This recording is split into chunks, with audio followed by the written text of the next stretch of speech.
합니다. 오늘 하나님께서 우리에게 주시는 말씀은 출애굽기 28장 전체를 다루기를 원하는데요, 그 중에서 우리가 함께 읽을 말씀은 1절, 2절, 30절, 41절만 함께 읽도록 하겠습니다. 우리 4절이기 때문에 한 목소리로 우리가 함께 읽겠습니다. 같이 읽겠습니다. 시작. 너는 이스라엘 자손 가운데서 너의 형 아론과 그의 아들 나답과 아비후와 엘르아살과 이다말을 불러내서 나를 섬기는 제사장 일을 맡겨라. 너는 너의 형 아론의 입을 영화롭고 아름답게 보이는 거룩한 예복을 만들어라. 판결 가슴바지 안에 우림과 둠림을 넣어서 아론이 주 앞에서 들어올 때에 그것을 가슴에 지니고 들어오게 하여라. 아론은 주 앞에서 이스라엘 자손의 시비를 가릴 때에 언제나 그것을 가슴에 지녀야 한다. 너의 형 아론과 그의 아들들에게 그것을 입히고 그들에게 기름을 부어서 제사장으로 세우고 그들을 거룩히 구별하여 나를 섬기게 하여라. 아멘. 자리에 앉으시기 바랍니다. 지난 한 주 여러분 잘 지내셨습니까? 다시 텍사스가 텍사스로 돌아왔습니다. 날씨가 너무 더워도 너무 덥지요. 사실 우리가 더위가 오면 더위를 조심해야 될 것이 사람만은 아닌 것 같아요. 잔디와 우리 나무에 물이 없으면 어떻게 됐습니까? 말라 죽지요. 말라 죽습니다. 근데 사람, 잔디, 나무뿐만 아니라 집도 적절하게 물이 적셔지지 않으면 어떻게 됩니까? 스트럭처가 뒤틀려서 크랙이 가거나 집이 문제가 생깁니다. 한동안 텍사스에 끊이지 않는 거의 장마 수준의 비가 내려서 한동안 제가 스프링클러를 틀지 않고 물값을 아끼면서 잘 지냈는데, 날씨가 더워지면서 큰일 나겠다, 스프링클러를 세팅을 하고 지난주에 틀었습니다. 다음날 아침에 새벽에 이제 스프링클러가 돌게 세팅을 해놓고 다음날 아침에 봤는데 앞쪽 잔디밭에 물이 이렇게 웅덩이처럼 고여 있는 거예요. 이상하다, 날씨가 이렇게 더운데 고여 있을 리가 없는데 왜 그렇지? 하고 스프링클러 밸브 박스를 열어보니까 거기에 물이 가득 차 있고 치 소리와 함께 물이 막 이렇게 새고 있는 거예요. 이거 큰일 났네. 이거 계속 물이 새면 이제 어떻게 돼요? 물값도 많이 나오겠지만 문제가 생기겠죠. 잘 보니까 파이프 사이에서 물이 새는 것을 보면서 이거 풀어서 다시 이렇게 방수 테이프를 감고 이게 다시 조이면 되겠다 싶어서 제가 이제 열심히 풀려고 하는데 안 풀리는 거예요. 아무리 돌려도 안 풀리고. 그래서 제가 양쪽 파이프를 잡고 힘껏 돌렸습니다. 있는 힘껏. 네가 이기나 내가 이기나 해보자. 어떻게 됐을까요? 파이프가 부러졌어요. 파이프가 풀리는 게 아니라 파이프가 부러졌어요. 보니까 처음 이 작업을 할 때 그 파이프에 본드를 잔뜩 붙여놔서 저 같은 초보가 이렇게 풀 수 있는 상태가 아니더라고요. 이거는 뭐 전문가가 와서 풀어야 되는 건데 난감한 상황이 됐습니다. 파이프가 풀리지도 않고 안에서 뚝 끊어졌기 때문에 이걸 어떻게 잘라낼 수도 없고 물은 계속 새고, 그래서 이제 물을 아예 집으로 들어가는 물 전체를 잠궜습니다. 이렇게도 해보고 저렇게도 해보는데 해결이 안 되는 거예요. 이러다가 이제 이 더운 여름에 스프링클러가 문제가 아닙니다. 잔디, 나무, 집 문제가 아니에요. 집안에 있는 우리가 이제는 말라 죽게 돼 있어요. 그래서 부지런히 스프링클러 업체에 전화를 했습니다. 와서 좀 도와달라. 전화 받는 업체들마다 안 된다. 2주 후에나 갈 수 있다. 지금 갈 수 없다. 이게 다들 안 되는 거예요. 어떻게 하지? 누가 와서 이 집에 들어가는 물은 들어가게 하고 스프링클러로 가는 물만 잠그면 되겠는데, 아무리 집을 몇 바퀴를 돌아도, 제가 저희 집에 2016년부터 살았는데 그 밸브 말고는 밸브를 모르겠는 거예요. 아무리 찾아도 못 찾아. 어떡하지? 저는 할 수 있는 걸 하면서 시원이한테 스프링클러 업체들에게 전화를 해서 와서 물만 좀 잠그는 걸 도와달라고 좀 해라. 제가 아무리 이렇게 막아보고 수압이 너무 세서 다 뚫고 나오는 거예요. 테이프도 뚫고 나무도 뚫고 안 돼요. 이런저런 방법을 다 써봐도 안 돼요. 한계에 부딪혔어요. 절망. 이거 호텔이라도 들어가야 되나? 어떡하지? 이러고 있을 때 시온이가 달려 나옵니다. 그래서 저에게 아주 기쁜 소식을 전해줍니다. 막 마감하기 전에 문 닫을 스프링클러 업체가 저희 사정을 듣고 와서 물만이라도 좀 잠궈주세요. 저희 물을 쓸 수 없어요. 이 더운 여름에. 그레이스를 베풀어서 집으로 가던 길을 돌아서 저희 집에 왔습니다. 잠시 후에 와서 제가 오후 내내 해서 해결이 안 된 것을 이분이 20분 만에 해결을 하더라고요. 그 깨진 파이프를 향해서 그 라인을 위쪽을 싹싹 이렇게 파이프 라인 쪽으로 뒤집니다. 그랬더니 그 덤불 밑에 낙엽 잔뜩이 쌓여진 그 밑에서 스프링클러를 닫는 밸브가 나와요. 할렐루야. 얼마나 감사하든지. 야, 살았다. 이거 말라 죽을 뻔하다가 살았다. 이제 재난 상황이 끝났습니다. 이번 주에 이제 와서 나머지 부분 파이프를 고쳐주기로 하고 그분은 돌아가고, 제가 이번 한 주 동안 출애굽기 말씀을 묵상하면서 이 대제사장에 관해서 말씀을 묵상하는데 이 사건을 통해서 다시 뼈저리게 느끼는 거예요. 우리가 해결할 수 없는 문제를 해결할 전문가가 필요하다. 우리가 해결할 수 없는 문제를 해결할 반드시 그 전문가가 필요하다. 우리에게 예수 그리스도가 얼마나 필요한지. 만약에 이런 제가 겪은 이 에피소드는 빙산의 일각이죠. 그냥 물 문제. 그런데 이것이 우리 인생의 문제라면, 우리 인생의 살고 죽느냐의 문제라면 도저히 우리가 해결할 수 없는 그 문제를 해결할 분이 우리에게 꼭 필요하잖아요. 우리가 아무리 문제를 풀려고 해도 답을 모르는데 그 해결책, 지혜, 답을 아시는 분이 꼭 필요하잖아요. 그런데 그분이 우리에게 계시다면, 그래서 우리를 지혜로 인도해 주신다면, 우리가 겪고 있는 그 문제, 우리가 겪고 있는 그 죄의 문제를 해결할 수 있는 정확히 아시는 분이 우리와 또 친하다면 얼마나 좋을까요? 얼마나 기쁠까요? 오늘 본문에 나오는 이 대제사장 이야기, 지난주에 나눴던 성막 역시도 그냥 어떤 텐트의 이야기가 아니라고 그랬죠. 우리의 구주가 되시는 예수 그리스도에 관한 이야기라면 오늘 본문에 나오는 대제사장과 대제사장이 입는 옷, 이 의복에 관한 이야기 역시 단순한 사람의 이야기, 단순한 어떤 옷의 이야기가 아니라 이것은 곧 우리의 구원자, 우리의 인도자, 또 우리가 입어야 할 거룩한 옷에 관한 이야기입니다. 그래서 예수 그리스도께서 오늘 본문을 통해서 우리를 어떻게 생각하시는지, 우리를 어떻게 바꿔가시는지, 또 우리를 어떻게 인도하시는지에 관한 하나님의 계획과 인도하심을 우리가 알 수가 있습니다. 먼저 우리가 이렇게 질문을 던져볼 수 있어요. 28장 오늘 전체가 옷에 관한 이야기이기 때문에 옷이 어떤 기능을 하죠? 사람들이 옷을 왜 입습니까? 옷에 관련된 한국 속담, 유명한 속담이 옷이 날개다라는 말이 있습니다. 왜 옷이 날개다라고 하죠? 그냥 옷을 입으니까 되게 예쁘네, 멋있어 보이네, 이런 부분뿐만을 의미하는 건 아닌 것 같아요. 옷을 잘 입으면 어떻게 해요? 우리를 홀홀 날게 하니까, 그렇죠? 올라가게 하죠. 우리가 갈 수 없는, 어쩌면 들어갈 수 없는 어떤 자리에도 옷을 잘 입으면 들어갈 수 있습니다.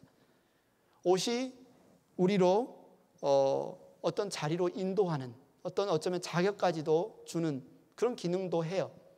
신데렐라가 왕자님의 잔치에 가기 위해서 뭐가 필요했습니까? 평상시에 자기가 입던 평상복이 아닌 드레스가 필요했습니다. 유리 구두가 필요했어요. 꾸며야 됐어요. 이런 옷이 갖춰지지 않으면 신데렐라는 절대 파티에 갈 수가 없지요. 사람들의 공통점은 누구나 옷을 입고 산다는 거예요. 그래서 옷의 첫 번째 기능이 뭐지 살펴봤더니, 옷을 언제 입습니까? 추울 때 입습니다. 껴입지요. 왜요? 추우니까 따뜻하게 하려고. 그럼 추울 때만 입습니까? 아프리카나 중동에 가면 오히려 긴 팔을 입어요. 왜요? 더우니까. 이 더위로부터 우리의 피부가 상하는 것, 직사광선으로부터 상하는 것을 보호하기 위해서 더울 때도 입습니다. 그런데 사람이 옷을 단지 추위와 춥기 때문에, 덥기 때문에만 입는다면 안 더울 때는 그냥 벗고 다녀도 되겠네요? 춥지 않고 덥지 않으면 아무것도 안 입고 다녀도 되겠네요? 그게 아니잖아요. 옷의 기능이 단지 추위와 더위만을 막는 것이 아니죠. 중요한 또 기능이 있습니다. 가리는 기능이 있죠. 중요한 부분을 가리기도 하고, 부끄러운 부분을 가리기도 하고, 가려야 할 부분을 가리기도 합니다. 이런 옷에 어쩌면 추위나 더위를 막는 것보다 더 중요한 기능이 가리는 기능이다라는 사실을 우리에게 알려주는 중요한 것이 바로 성경입니다. 성경 창세기 2장 25절에 보면 옷이 처음에 생기게 된 그 시작이 바로 가리기 위해서다라는 것을 알 수가 있죠. 창세기 2장 25절에 남자와 그 아내가 둘 다 벌거벗고 있었으나 부끄러워하지 않았다. 물론 여기에는 단순히 육체적인 부분의 벌거벗음만을 의미하지는 않습니다. 서로가 서로 가운데 막힌 담이 없었기 때문에 온전히 서로를 용납하고 온전히 서로를 사랑하고 서로 가운데 온전한 연합이 있었다는 부분을 의미하기도 하지만 실제적으로 옷을 입지 않고 있었음에도 불구하고 그들이 전혀 부끄러워하지 않았어요. 왜요? 죄가 없었기 때문에, 수치가 없었기 때문에. 그런데 아담과 하와가 죄를 짓고 타락한 이후에 가장 먼저 한 행위가 뭐예요? 3장 7절에 보니까 창세기 3장 7절에 그러자 두 사람의 눈이 밝아져서 자기들이 벗은 몸인 것을 알고 무화과 잎으로 치마를 엮어서 몸을 가렸다. 최초의 의복 구조는 치마네요. 그죠? 바지는 아니었던 것 같아요. 가장 먼저 옷을 만들어서 가렸다. 자기가 벗은 몸인 것을 알고 몸을 가렸다. 그러니까 인간이 옷을 입은 최초의 이유가 바로 벗은 몸을 가리는 기능을 위해서 옷을 만들었다라는 거죠. 부끄러운 부분을 가리기 위해서. 그런데 창세기 3장 21절에 보니까 하나님께서 이들의 옷을 만드는 일에 동조해서 무슨 옷을 짓습니까? 가죽 옷을 지어요. 주 하나님이 가죽 옷을 만들어서 아담과 그의 아내에게 입혀주셨다. 아니, 무슨 말입니까? 하나님께서도 이제 어느 정도 인정을 하시는 거죠. 왜 그런 옷을 입고 있냐, 벗어라고 하는 것이 아니라 어쩌면 불완전한 무화과 옷이 아니라 가죽, 짐승의 가죽으로 옷을 지어서 그들을 덮어주십니다. 인정을 하시는 거예요. 인간에게 이 가리는 기능을 하는 옷이 필요하다는 사실을 하나님이 인정을 해주시는 거죠. 아니, 하나님께서 자신을 거역하고 자신에게 불순종한 인간이 뭐가 예뻐서 가죽 옷을 지어주셨을까요? 가죽을 얻으려면 어떻게 해야 됩니까? 그 가죽이 있는 짐승이 죽어야 되잖아요. 짐승을 죽여서 피를 흘려서 그런 희생을 치르면서까지 인간에게 가죽 옷을 입혀주신 하나님의 의도가 뭘까요? 내가 너희를 그렇게 사랑한다. 내가 너희를 사랑한다. 여전히 너희를 사랑한다라는 사랑의 증거입니다. 하나님께서 가죽 옷을 입혀주시는 이 행위는 하나님께서 인간 아담과 하와에게 여전히 이렇게 선언하는 것과 같아요. 나는 너희를 포기할 수가 없다. 비록 너희가 나에게 불순종하고 죄를 지어 타락했지만, 그래서 부끄러운 자가 되고 말았지만 나는 여전히 너희를 사랑하기 때문에 내가 너희의 부끄러운 부분을 덮어주겠다. 가려주겠다. 그래서 가죽 옷을 지어서 그들에게 입혀줍니다. 그러니까 옷이라는 것은 하나님이 우리를 사랑하는 것의 표현일 수 있고 우리의 연약한 부끄러운 것을 덮어주시는 하나님의 사랑의 증거가 될 수 있다는 거죠. 옷의 기능 중에 중요한 기능은 뭐다? 우리를 가려주는 것이고 우리를 덮어주는 것이라는 사실입니다. 그래서 오늘 본문에 보면 제사장이 제사장의 직분을 감당하기 위해서는 거룩한 옷을 지어서 입어야 합니다. 거룩한 옷을 지어서 입어야 해요. 제사장이 뭡니까? 제사를 지내는 사람, 제사를 주관하는 사람이 제사장이죠. 이스라엘의 제사장은 이스라엘 백성을 대표해서 하나님 앞에 나아가는 사람입니다. 그래서 이스라엘 대표해서 하나님의 백성을 대표해서 하나님 앞에 나아가는 제사장에게 가장 필요한 조건이 있다면 그것이 뭐냐면 거룩이에요. 거룩이 뭐냐면 성별이라고도 하는데 구별되는 겁니다. 이 세상과 같지 않다는 거예요. 이 세상의 더러움과 세상의 악함과 이 죄가 있지 않은 거룩함, 그 거룩함이 바로 제사장에게 있어서 가장 필요한 조건이에요. 그래서 제사장의 머리에 모자를 쓰는데 그 모자에는 뭐라고 쓰여진 관을 쓰냐면 바로 Holy to the Lord, 주님께 거룩. 그래서 하나님 앞에 나아가는데 가장 먼저 이 주님께 거룩이라는 글귀가 보이게 머리 이마에 탁 붙이고 하나님께 나아갑니다. 제사장이 거룩하지 않으면 제사장이 될 수가 없다. 제사장이 거룩하지 않으면 제사장의 직분을 감당할 수 없다. 그런데 이 말씀 우리가 무슨 상관이 있을까요? 놀라운 사실이 있습니다. 바로 하나님의 백성을 대표해서 하나님 앞에 나아가는 이 제사장이 신약에서 오늘날은 누구냐? 바로 저와 여러분이 제사장이다. 제가 목사이니까 목사만 제사장이라고요? 아니요. 하나님을 믿는 모든 신자, 저와 여러분이 바로 제사장이다. 저와 여러분의 이야기예요. 베드로전서 2장 9절에 말하죠. 여러분이 잘 아는 말씀입니다. 그러나 여러분은 택하심을 받은 족속이요 왕과 같은 제사장들이요 거룩한 민족이요 하나님의 소유가 된 백성입니다. 바로 구약의 제사장의 이야기는 어쩌면 대제사장 대신 예수 그리스도를 믿는, 그래서 예수님을 따라 제사장의 직분을 감당하는 저와 여러분의 이야기다라는 거죠. 그런데 오늘 28장에 이 제사장이, 또 이제 29장 계속 이야기를 하겠지만 제사장이 세워지는 이 과정을 보면 굉장히 이상한 점을 우리가 볼 수 있어요. 굉장히 이상해요. 성경의 다른 부분과는 어쩌면 참 맞지 않은, 모순되게까지 느껴지는 이상한 점이 있어요. 왜냐하면 전체 이스라엘 백성, 하나님의 백성을 대표해서 하나님 앞에 나아가는 제사장을 뽑는데 기준을 말하지 않아요. 자격을 말하지 않아요. 기준과 자격 이런 걸 따지지 않고 오늘 본문 1절에 보니까 너는 이스라엘 자손 가운데 너의 형 아론과 그의 아들 나답과 아비후와 엘르아살과 이다말을 불러서 나를 섬기는 제사장 일을 맡겨라. 딱 이렇게만 말을 합니다. 그냥 바로 임명을 하세요. 그런데 성경을 보면 하나님의 일꾼들을 세울 때 그렇게 막 세우지 않거든요. 한번 예를 보면 광야에서 모세가 이스라엘 백성들을 재판을 합니다. 이스라엘 백성들 사이에 뭐 다툼이 있거나 문제가 있으면 모세를 찾아와서 이렇게 시비를 가리는 재판을 하는데 남자 장정만 60만 명이고 어린아이까지 하면 200만 명인데 얼마나 많은 사건 사고가 있겠습니까? 그들이 계속 줄려서 찾아오니까 모세가 너무 힘들어요. 모세도 힘들고 기다리는 백성들도 힘들고. 그래서 모세의 장인 이드로가 찾아와서 혼자 그 일 다 하지 말고 백성들 가운데 1000부장, 100부장, 50부장, 10부장을 세워서 먼저 잘 자란 일들은 그들이 재판하도록 해라.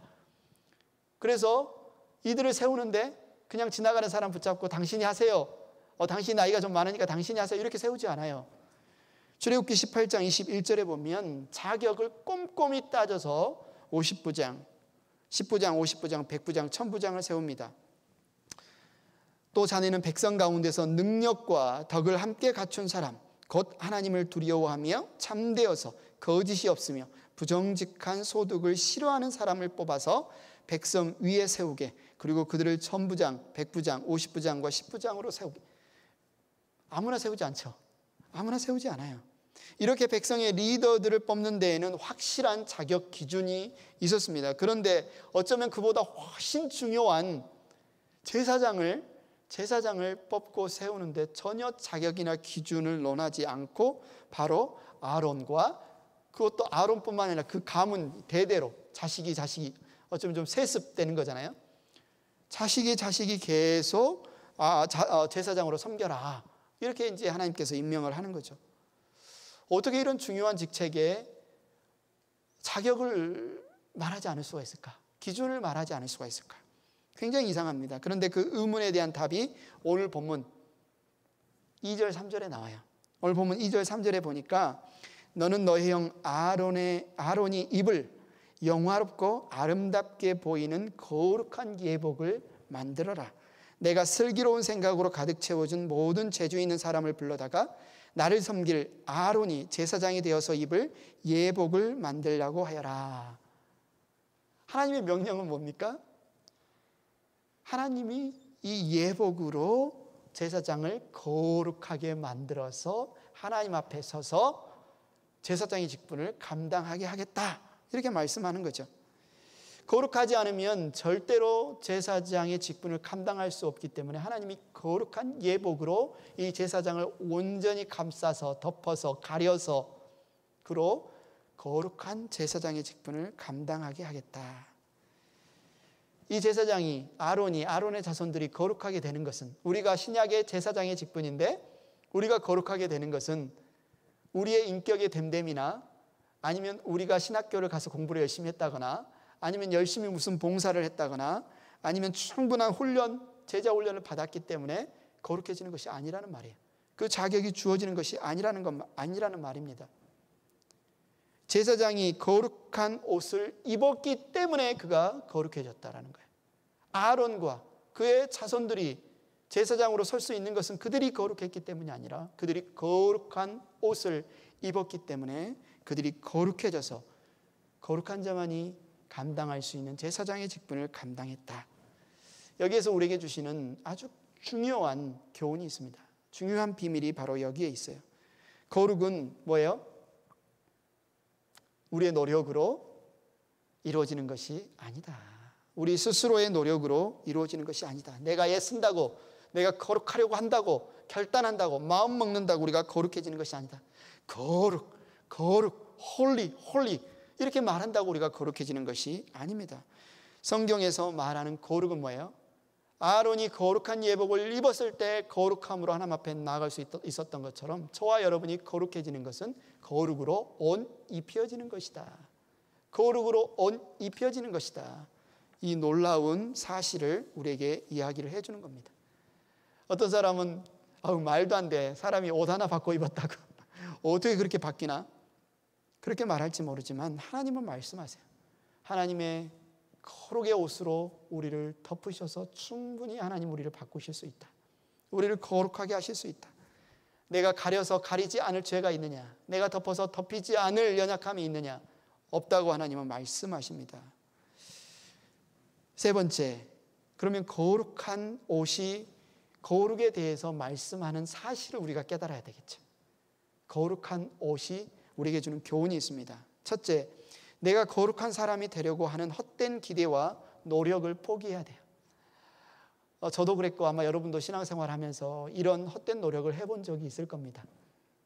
내가 스스로 거룩해지려고 하는 것, 뭔가 더 열심히 기도하고 뭔가 더 열심히 종교생활, 신앙생활을 하면 내가 거룩해지겠지라는 어떤 기대들을 하는 사람들이 있죠. 그런 시도들을 할 때가 있죠. 그러나 아무리 우리가 노력을 해도 우리 안에 있는 욕심과 욕망과 이기심과 교만과 자기중심적인 생각은 전혀 없앨 수가 없어요.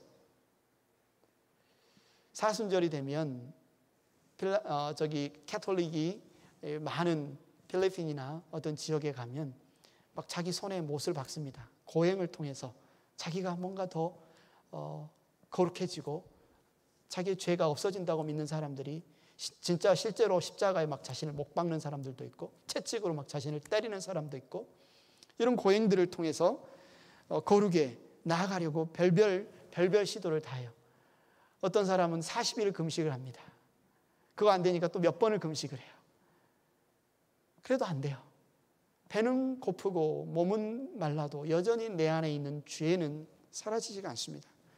무슨 말이에요? 우리의 스스로 노력으로, 우리의 스스로의 시도로 절대 우리가 스스로를 거룩함으로 바꿀 수 없다. 또 둘째, 신앙생활을 열심히 한다고 해서 내가 좀 거룩해졌는데 라고 착각하지 마십시오. 내가 열심히 요즘 기도하고 열심히 말씀을 읽었더니 은혜가 충만하네.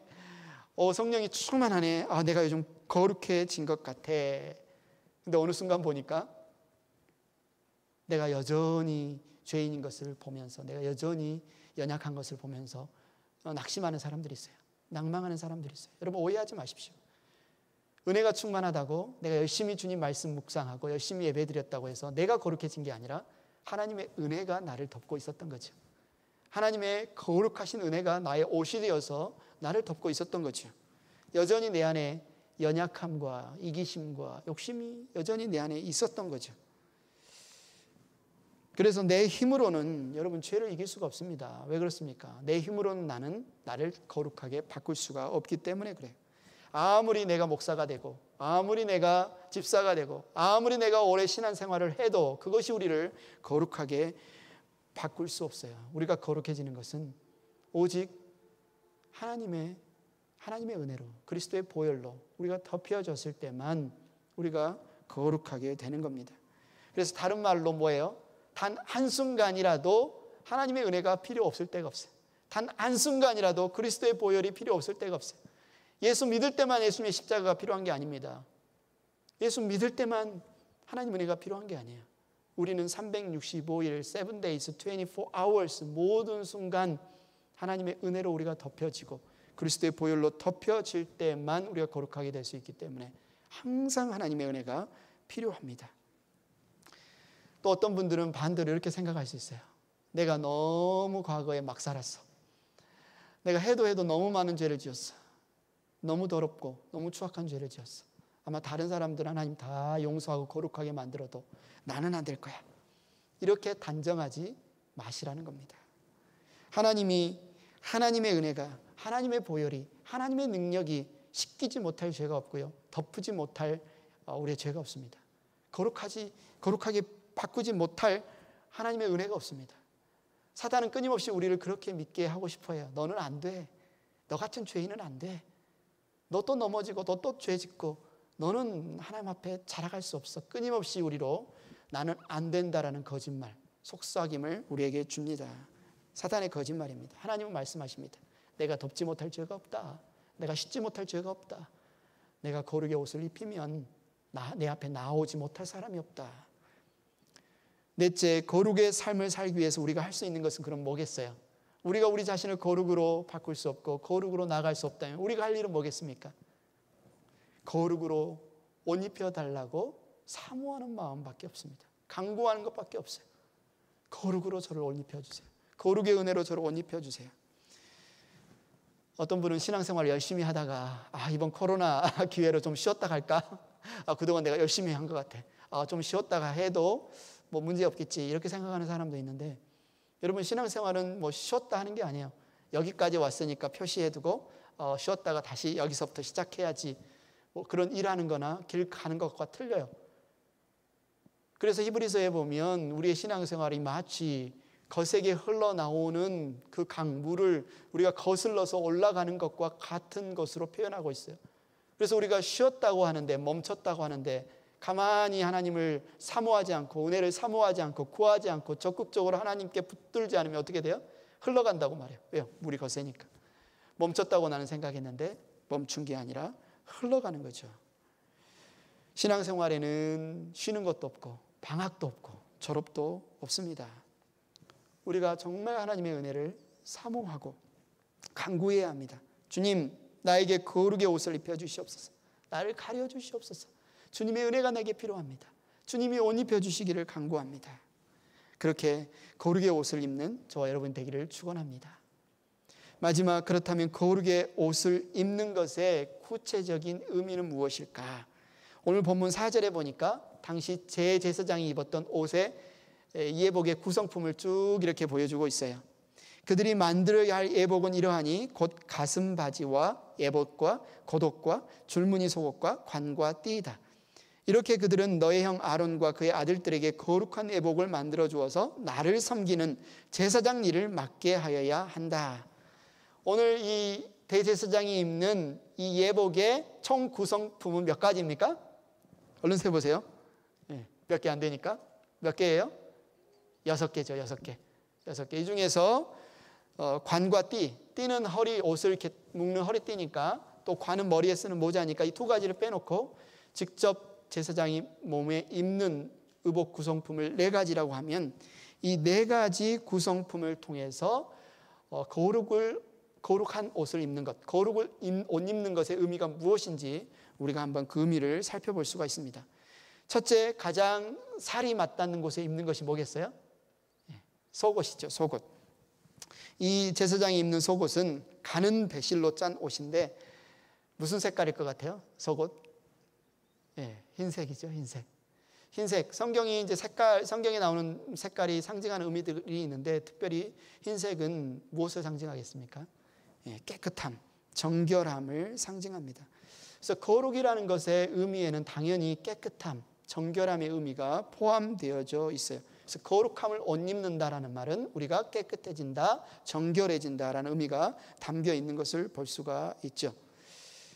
우리가 모든 죄를 끊고 그 죄와 맞서서 이겼기 때문에 우리가 거룩을 옷 입는 게 아니라, 거룩의 옷을 입기 때문에 우리가 죄와 싸워 이길 수 있고 죄를 끊게 된다는 사실을 우리가 알아야 됩니다. 어쩌면 우리 안에 있는 그 욕망과 욕심과 이기심과 자기중심적인 생각이 너무너무 뿌리 박혀 있어서 잘 이것들이 씻겨나가지 않고 빠지지 않을 때가 있을 수도 있지만, 하나님의 은혜의 속옷, 하얀 정결한 하나님의 이 거룩의 옷을 입힐 때 우리 가운데 무슨 일이 일어납니까? 죄가 미워지기 시작해요. 그렇게 내가 좋아했던 죄인데, 제가 그렇게 사모하고 즐겼던 죄인데 죄가 싫어지기 시작합니다. 하나님의 깨끗함과 정결함이 좋아지기 시작해요. 죄를 끊어야 거룩해지는 것이 아니라 거룩을 입었을 때 죄가 미워지고 죄가 끊어지기 시작한다는 거죠. 그래서 거룩을 위해 기도할 때마다 우리는 어떤 마음이 있어야 돼요? 거룩함에 대한 사모함이 있어야 됩니다. 반대로 뭐겠습니까? 죄에 대한 미워함이 있어야 돼요. 성경은 죄를 피 흘리기까지 죄와 싸우고 죄를 미워하라고 우리에게 이야기를 하고 있어요. 나 거룩한 사람이 되고 싶습니다. 하나님 나에게 거룩의 옷을 입혀주십시오라고 하면서 여전히 내가 더러움과 죄를 사모하는 마음이 있다면 이게 말이 안 맞잖아요. 그래서 우리가 거룩을 사모한다면, 거룩을 사모하면서 강구한다면 우리 안에는 죄에 대한 미워함이 있어야 합니다.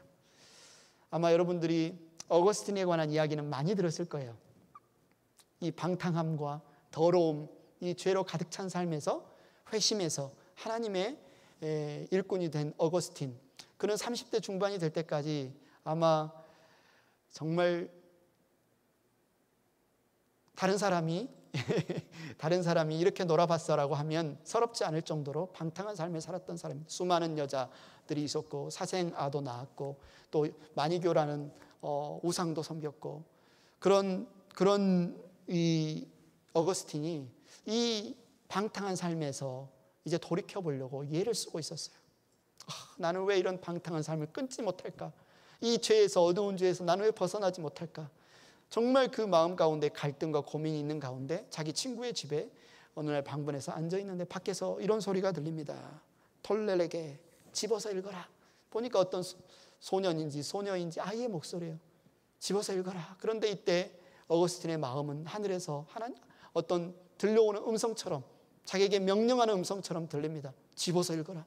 뭘 집어서 읽지? 앞에 보니 자기 친구가 읽던 성경이 있습니다. 그 성경을 집어서 읽었는데 그 본문이 바로 로마서 13장 12절 13절이었다고 하죠. 우리가 같이 한번 읽어볼까요? 시작. 밤이 깊고 낮이 가까이 왔습니다. 그러므로 우리는 어둠의 행실을 벗어버리고 빛의 갑옷을 입읍시다. 낮에 행동하듯이 단정하게 행합시다.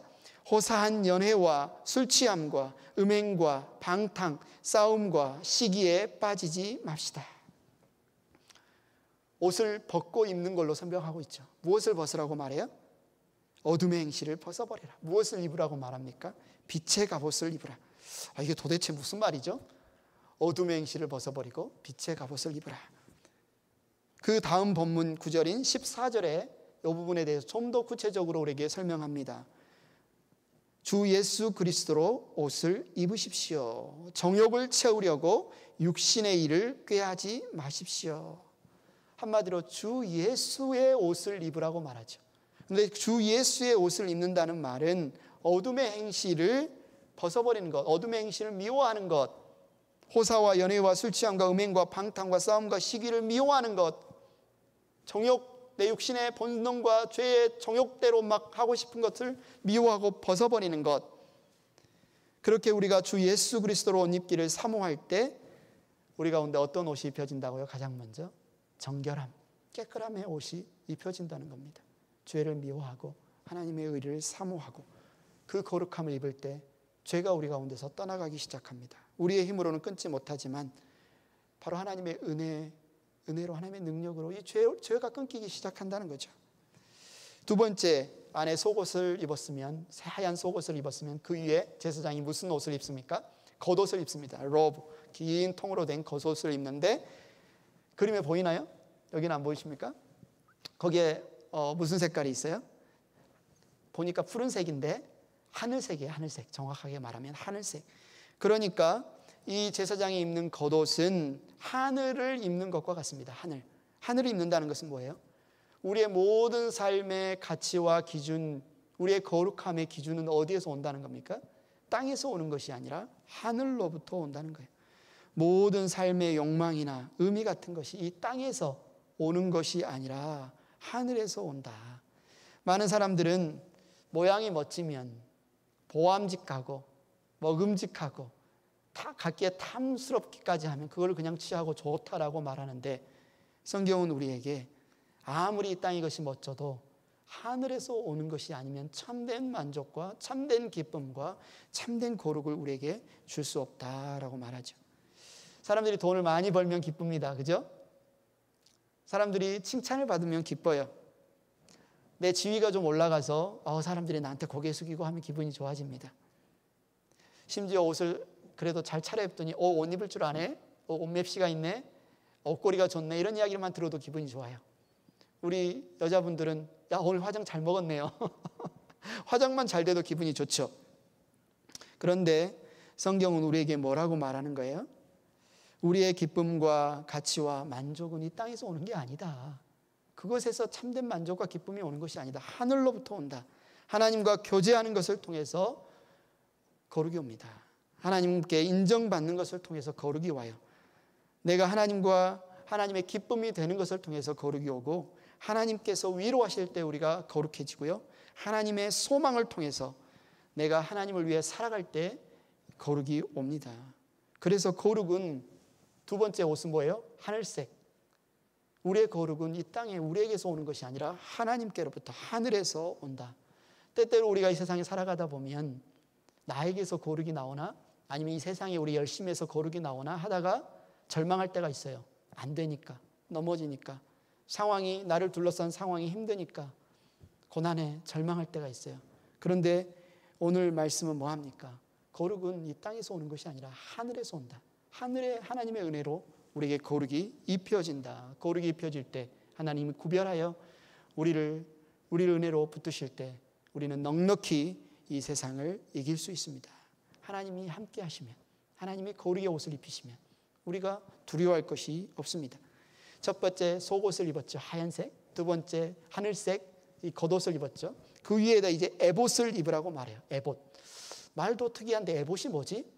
정확하게 에봇이 이제 그림은 모르겠죠. 그러나 오늘 본문에 설명은 나와 있으니까 설명을 통해서 짐작을 할 수 있는데, 특별히 에봇은 어떤 조끼처럼 이 겉옷 위에 입는 건데, 에봇을 입는다라는 것은 한마디로 제사장의 직분을 이제 감당한다, 그런 뜻이 담겨져 있어요. 그래서 에봇이라는 것 안에는 한마디로 사역 미니스트리의 의미가 담겨 있습니다. 우리가 거룩하기를 원해서 하나님, 내가 하나님을 믿고 거룩한 삶을 살기를 원합니다 라고 아무리 소망해도 그냥 내 시간, 내 힘, 내 물질, 나만을 위해 산다라면 온전한 거룩을 누릴 수가 없어요. 왜냐하면 거룩에는 당연히 사역, 섬김의 의미가 담겨 있기 때문에 그렇습니다. 우리의 시간과 우리의 물질을 하나님 나라를 위해서, 하나님이 기뻐하시는 방향을 위해서 사역할 때 그것이 거룩이에요. 그것이 크든 작든 상관이 없어요. 아니 목사님처럼, 집사님처럼, 목자님처럼 막 그렇게 막 말씀 잘 알고 가르치고 부지런히 전도하고 막 그렇게 섬겨야 되는 이 사역 아닙니까? 성경을 한번 잘 보십시오. 예수님은 그렇게 말씀하지 않으세요. 마가복음 9장 41절에 보세요. 내가 진정으로 너에게 말한다. 너희가 그리스도의 사람이라고 해서 너희에게 물 한 잔이라도 주는 사람은 절대로 자기가 받을 상을 잃지 않을 것이다. 그냥 물 한 잔 줬는데, 그냥 냉수 한 잔 줬는데 그것을 하나님은 보시고 귀하게 여기시고 그것이 사역이다라고 말씀하신다는 거죠. 그래서 나는 성경을 잘 모르니까, 나는 여전히 연약하니까 사역할 수 없어요라고 우리는 핑계댈 수 없습니다. 사역과 거룩은 뗄래야 뗄 수가 없어요. 큰일 하지 않아도 됩니다. 우리에게 하나님이 주신 시간과 우리에게 주신 은혜와 우리에게 주신 달란트, 우리에게 주신 은사를 가지고 섬길 때 하나님의 거룩이 함께 한다고 성경은 이야기해요. 우리가 거룩함으로 섬겨야 할 곳이 어디가 있을까요? 우리의 가정이 있죠. 우리의 일터가 있죠. 우리의 교회가 있고 우리의 공동체가 있습니다. 교회에서만 사역하는 거 아닙니다. 가정에서도, 일터에서도, 교회에서도 하나님의 말씀에 귀 기울이고 그분의 마음을 가지고 일을 하면 그것이 바로 거룩한 일이고 그것이 바로 사역하는 일입니다. 성경 오늘 본문 6절을 한번 펴서서 성경을 한번 펴보실래요? 가지고 오신 분들은. 너무 구절이 많아서 제가 이 PPT로 다 준비를 하지 못했는데 28장 출애굽기 28장 6절부터 쭉 에봇에 관한 설명이 길게 나와요. 왜 그러냐면 에봇이 그만큼 중요하기 때문에 그렇겠죠. 출애굽기 28장 6절부터 쭉 나오는 에봇에 관한 설명을 여러분들이 한번 보시면서 들으시기 바랍니다. 이 에봇은 조끼처럼 입게 되어 있어요. 앞에 뒤에가 조끼처럼 입다가 이 어깨에서 두 앞뒤가 만나는데 그곳에 홍옥수라고 하는 보석이 있습니다. 그 보석은 육각형으로 자르라고 했어요. 그리고 그 육각형의 각 단면에 나는 이스라엘 백성의 이름을 12지파 이름을 적어 놓습니다. 이쪽에 6, 이쪽에 6. 이것이 무엇을 의미해요? 거룩에는 당연히 섬김, 사역이 포함되어 있는데 그 사역을 하기 위해서는 뭐다? 책임을 져야 된다는 거죠. 어깨에 짊어짐이 있어야 된다는 겁니다. 사역을 한다고 하면서 섬긴다고 하면서 자기가 좋은 꽃감 빼듯이 좋은 부분만 참여하고 나머지 아우 이건 힘들 테니까 안 해야지 하고 도망가고 빼버리고 자리를 피하는 것은 사역이라고 할 수 없어요. 섬김이라고 할 수 없습니다. 대제사장으로 섬기는 제사장의 직분으로 섬기는 섬김에는 당연히 인내하는 것이 필요하고 책임을 지는 것이 필요하고 버티는 것이 필요하고 참고 최선을 다해서 그 자리를 지키는 것이 필요합니다. 오늘 무슨 날이죠? Father's Day죠. 저는 아버지가 하나님이 주신 귀한 사역의 직분이라고 생각합니다. 아버지로 사역하시는, 아버지로 거룩하게 구별되어서 섬기시는 모든 아버지들을 축복합니다. 도망가지 마십시오, 아버지들. 내빼지 마시고 그 자리에서 여러분에게 주어진 그 사역을 충성되게 섬기시기를 바랍니다. 주님이 기뻐하십니다. 저를 포함해서 모든 아버지들 끝까지 버티시기 바랍니다. 이렇게 에봇, 여기에는 사역, 섬김의 의미가 담겨 있고 마지막 넷째 가슴 바지가 있습니다. 이것은 가슴에 붙이는 흉패예요. 패요, 패. 그래서 한글 개역 성경에는 흉패라고 말하죠. 흉이 가슴이잖아요. 가슴에 붙이는 패. 왜 그것을 가슴에 붙이게 했을까? 12개의 보석을 왜 가슴에 붙이게 했을까? 가슴은 심장이 있는 것입니다. 심장하면 우리에게 열심, 열정, 뜨거움이 상징하죠. 이 가슴에 붙이는 패에는 우림과 둠림이라는 하나님이 판결하시는 이 두 가지가 들어 있습니다. 우리가 열심을 내는데 하나님을 섬기고 하나님의 백성으로 살아가는 열심을 내는데 그 열심 안에 우림과 둠림이 들어있다. 우림과 둠림은 하나님의 뜻이 무엇인지를 분별하는 데 사용하는데 그것이 우리의 열심을 상징하는 곳에 들어있다. 이게 무슨 의미일까요? 하나님은 우리가 열심으로 하나님을 섬기고 열심으로 거룩을 사모하고 살아가기를 원하는데 그 열심은 누구의 열심이라는 거예요? 우리의 열심이 아니라 하나님의 열심이라는 겁니다. 많은 사람들이 내 뜻대로 열심을 낼 수 있어요. 내가 원하는 것, 내가 하고 싶은 것, 내가 가고 싶은 것, 내가 섬기고 싶은 것에서 열심을 낼 수 있지만 하나님은 뭐라고 말씀하시냐면 네 그곳으로 가고 싶니? 나는 네가 이곳에 있었으면 좋겠는데 네가 그 일을 하고 싶니? 나는 네가 이 일을 했으면 좋겠는데 바로 내가 가고 싶은 곳, 내가 하고 싶은 것이 아니라 하나님의 판결, 하나님의 인도하심, 하나님의 명령에 순종하는 열심이 거룩이다. 내 열심이 아니라 하나님의 열심에 순종하는 섬김이 거룩이다. 우리 예수님께서 말씀하셨던 것처럼 하나님의 뜻을 행하는 것이 나의 양식이다. 나는 아버지의 뜻을 행하러 이곳에 왔다라고 말씀하신 거룩하신 우리 주님이 말씀하시는 것처럼 우리의 열심은 바로 하나님의 뜻을 하나님의 열심을 행하는 데 있습니다. 거룩의 옷을 입는 것은 결국 다른 말로 무엇을 입는 것이다? 예수 그리스도로 옷 입는 것입니다. 아주 단순합니다. 우리 예수 그리스도께서 이 땅에 공생의 삶을 사시면서 거룩한 삶이 무엇인지에 대한 모범을 우리에게 보여주셨습니다.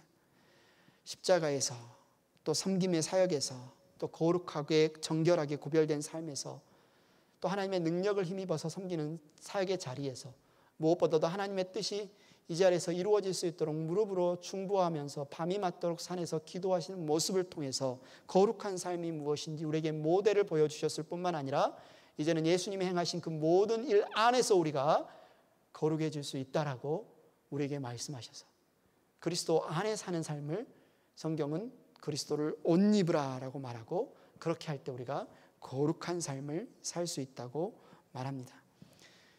행복한 교회 가족 여러분, 거룩으로 옷을 입으십시오. 그리스도의 옷을 입으십시오. 우리가 주님 그분을 원하고 사모하고 구할 때 그리스도의 옷, 거룩의 옷을 입혀주실 줄 믿습니다. 우리의 노력으로 성취할 수 있는 게 아닙니다. 우리의 열심으로 성취할 수 있는 게 아니에요. 우리가 할 수 있는 건 뭡니까? 사모하는 것이고 그 옷을 입혀달라고 결단하는 겁니다. 손을 펴고 주님 입혀주십시오. 제가 그 옷을 원합니다. 저에게 입혀주십시오. 거룩의 옷을 입혀주십시오. 은혜의 옷을 입혀주십시오. 그렇게 간구하는 것, 사모하는 것, 결단하는 것이 우리에게 주어진 몫이고, 우리를 거룩하게 변화시키시고 바꾸셔서 주님이 계신 그 자리로 우리를 세우셔서 제사장의 직분을 감당하게 하시는 분은 하나님이신 것을 여러분 믿으시기 바랍니다. 이 시간 눈을 감고 우리가 함께 기도하겠습니다. 출애굽기에 이 대제사장과 이 의복, 옷을 통하여서 하나님께서 우리에게 거룩에 대해서 설명해 주셨는데 우리가 거룩을 배우기를 원합니다. 하나님 우리에게 말씀하십니다. 내가 거룩하니 너희도 거룩할지니라. 그러나 성경은 우리에게 말합니다. 우리가 거룩하지 않습니다. 우리가 거룩해질 수 없습니다. 오직 하나님께서 거룩으로 옷 입혀주실 때 우리는 거룩해질 수 있습니다.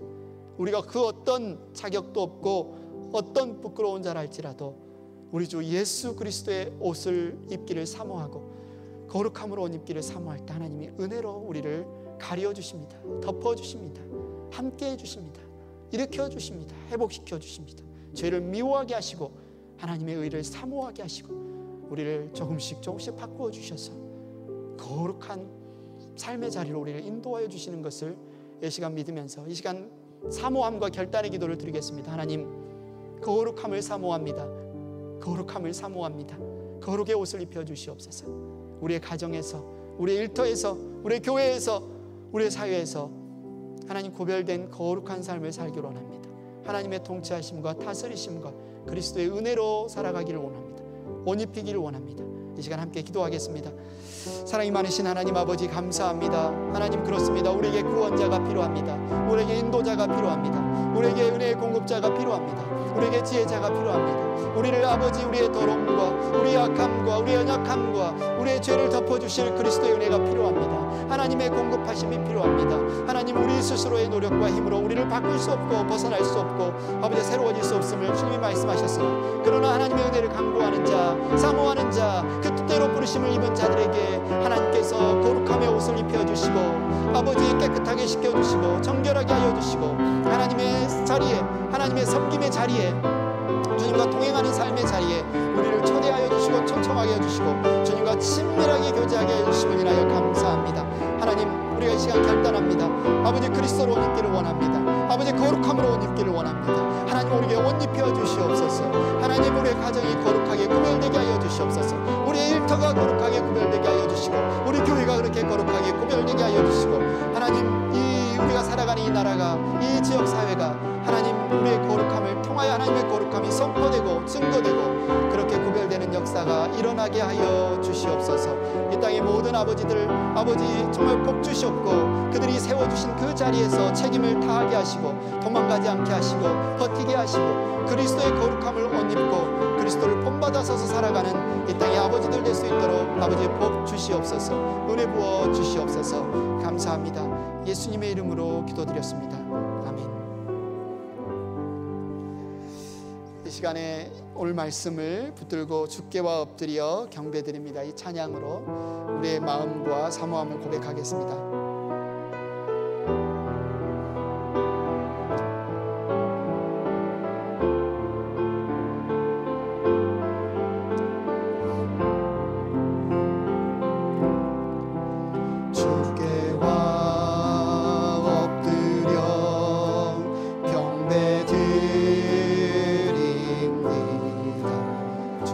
계신 곳엔 기쁨 가득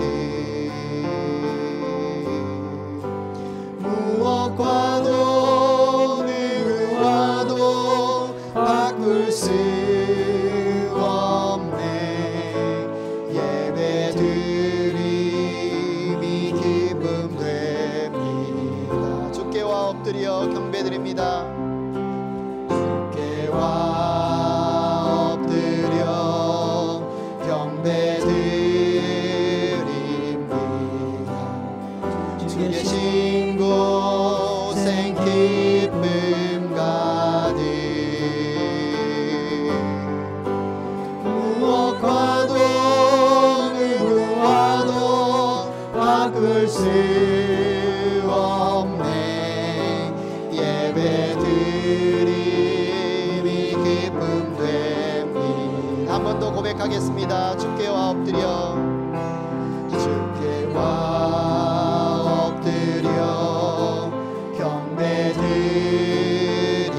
경배드립니다. 주 계신 곳에 기쁨 가득 무엇과도 누구와도 바꿀 수 없네. 예배드림이 기쁨 됩니다. 다 같이 자리에서 일어나셔서